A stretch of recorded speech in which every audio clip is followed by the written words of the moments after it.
Ryan Cole, thanks for taking the time. The men finished second, women in eighth place at the Mountain West. Your impression of your team, first off? Yeah, I thought they competed really hard. We knew, I told both genders going in that they were going to have to battle for every single point, and every single point was going to be significant.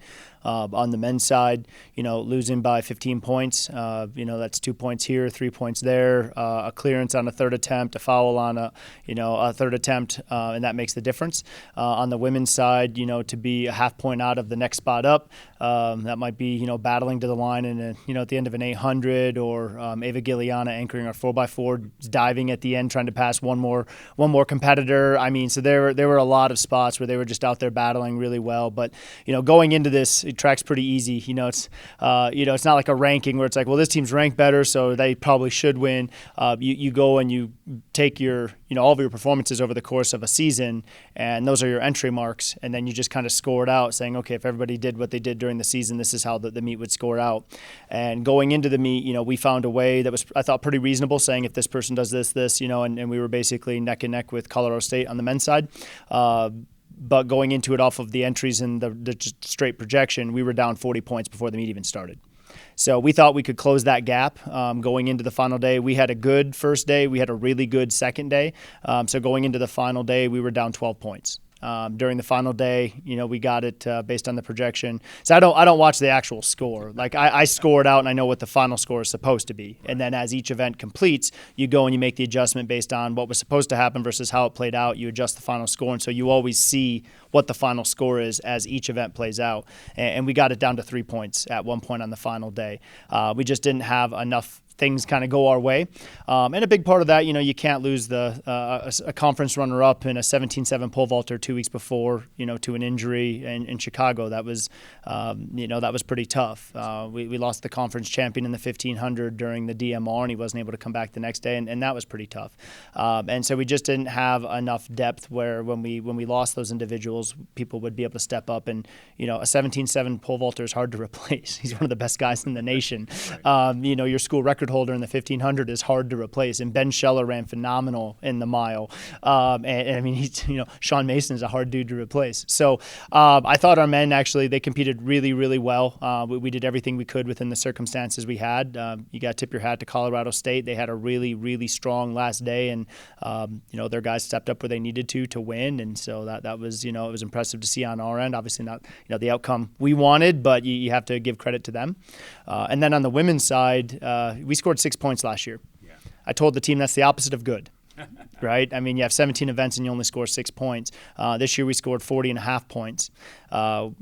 We talked going into the meet, and, half of our entries, 14 of our 28 women we were taking were freshmen. We returned 38 of our 40 points that we scored. We don't graduate a whole lot. And then with another strong, we brought in 24 female recruits, with our freshman class this year. So looking ahead to next year, we're currently at about 17. I think we can get to 20.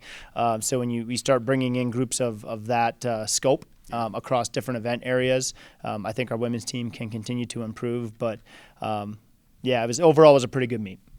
Let's give some kudos. Taylor Rue, if I'm saying her last name correct.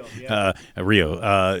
Just a marvelous meet. Yeah, she's been a rock star for us. I mean, and you can see it coming, how she goes about her business, how hard she works, how committed she is, how much fun she has with it, and then she brings other people with her. So, seeing her go out and set the school record in the 400, she's been leading almost every race she's run this year with just the different sections and heats that she gets in. And this one, we knew going into the final she was going to have the two best girls in the conference, and she was actually going to get to chase somebody. And if you watch the race play out, she was gapped pretty well in the first 200 meters. And we're like, all right, Taylor, you got to hold it together. And she did a tremendous job, closed the gap over the last 200 meters on those women, and was rewarded with a school record and contributing significant points to the team. And then being able to come back and do it again in the mile relay. And I told our women over the course of the whole season, we could be the best mile relay we've ever had at Air Force. And when 2 or 3 of those legs are freshmen, that's saying something. And so to see the girls go out there and set the school record, on the final event, and just, again, Ava did a great job leading off our DMR. She ran really tough in the 1200, and then coming back and anchoring the mile relay in the 400. I think she split 55 low, which is a PR for her. And then, just diving at the line, trying to get one more person by 1/10 of a second. I mean, she battled really, really well. So that was awesome to see. And so, yeah, again, I thought the women did a really nice job. And on the men's side, Braden Holcomb winning the heptathlon, Jayla Rivers, the high jump, kudos to them as well. Yeah, and Jalen's pretty hard on himself. You know, he hasn't had the indoor season. If he goes 6'11", he wants to go 7'1". If he goes 7'1", he wants to go 7'4". So he's always striving for more. That's what makes him really good. But, you know, he wasn't ranked number one going in the conference. And to go out there and have a clean sheet, he never knocked a bar down as he progressed to the win. That was really good to see him defending his indoor title. I still know he wants more. And then Braden Holcomb as a senior and one of the leaders on our team, you know, he's a fiery dude. And so you got to channel that fire, and watching him execute during the course of the HEP. I mean, it really came down to the 1,000. He was not in the lead going into the last event. He went out, and his competitor ran out a little fast, like sometimes, you know, guys in the multi will do. Braden ran with a lot of discipline, even paced it, and then negative split and closed down hard the last 200. And going into the bell, it was, you know, the guy who was a handful of points ahead of him was sitting right behind him. And you're like, all right, Braden has to beat this guy by 5 seconds. He didn't get it done. And then in the last 200, because Braden ran so disciplined and smart at the beginning, he ran a 30-second last 200, pulled away. The guy that went out a little aggressive, you know, faded, and his last 50 was kind of, you know, we call it the death march. You know, you're just kind of marching in there pretty slowly. That gap kept widening. Braden wins by 15 points, sets a PR, and just absolutely not just the outcome, but the poise that he executed that created that outcome. That was really cool to see. But after you do 7 events, to come back and do your part in the high jump and then go out and PR in the pole vault and score meaningful points in the pole vault, yeah, Braden had a really good meet. So the men competed well. We got to get some people healthy and hopefully be a better team looking ahead to outdoor and bring the conference title back to Air Force. Looking ahead to outdoor, it happens almost immediately here, of course, as NCAAs, but talk to me about what you want to see your team do between now and then. Yeah, we have some people that need to get healthy. We have some people that I think are pretty fired up coming off of the outcome of the indoor conference meet.